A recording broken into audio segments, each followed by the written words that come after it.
Yeah, we're taking a small group over to Lincoln for Woody Greeno. A lot of freshmen on the ladies' side, a couple people coming back from injury, just trying to get a race under their belt. Guys' side, same thing. Some of our younger guys, and some people were trying to look to get out on the course. Our top groups we're holding them out for next week. We go to Gans Creek next week, which is going to be one of the premier meets in the entire country this year. 30 plus teams, the likes of Stanford and Florida, will be there next week. So we're training through a good group of guys and ladies this week, kind of getting them geared up to head down to Columbia next week. But should be a great opportunity. Woody Greeno is a great historic meet just down the road for some of those younger kids to get some of that race experience that we're looking for, and just make us better as the season progresses into October and championship season. Questions? When you sit, just curiosity's sake, when you sit down and try and say, hey, we're going to hold these people for next week, we're going to run these ones this week, what does that process look like?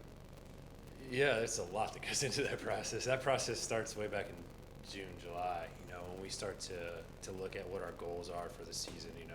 And to quite honest, those goals have changed every year. For us to where we are in the Big East is one of the top distance running conferences in the country.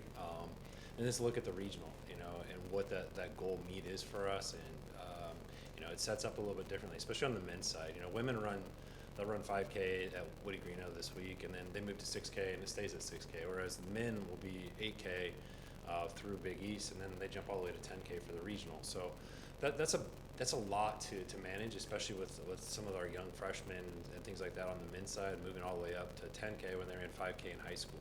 So a lot of it's load management, but even with our returners, looking at mileages this past few weeks, some of our guys who are seniors or fifth-year guys, they're pushing 80 miles a week right now, and so whereas the younger group might be in that 60-mile range. And so looking at where we need to be and what that load management is for where they can be to perform when it matters on October 31st and November, whatever that Friday is, 14th this year, that's really what comes into play. And, you're really only capable of running fast so many times in a year. And so it's just really kind of mapping those things out with what the capacities are training-wise and what we're looking for in workouts and how to set that up. So we've been going to Gans Creek since they built a brand new course down there a few years ago. It's one of the top premier courses in the country. It's beautiful. They host NCAA's championships in 2025, so that's why the meet's growing this year. But it's an amazing opportunity to be at a premier venue and against true race some of the best of the best.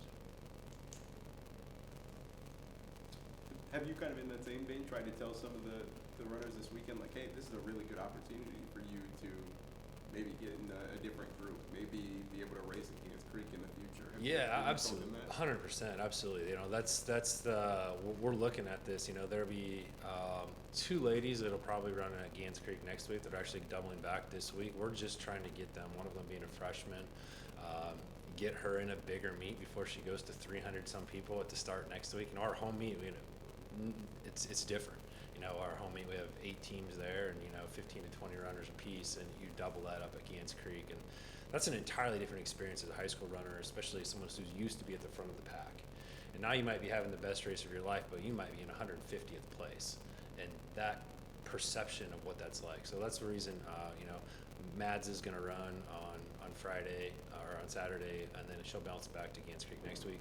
Carly's going to run Nebraska Woody Greeno as a workout, just kind of get her feet back under her before we take her to Gans Creek next week. But 100%, it's a great opportunity at a high quality field just down the street.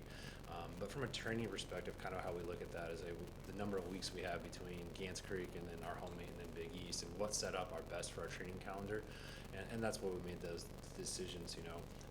The NCAA calendar is kind of wonky this year. We don't typically ever race back to back. We always have 2 weeks in between, and so with it being back to back meets on our calendar, it was just a decision to kind of set some of those kids and not race them in extra time.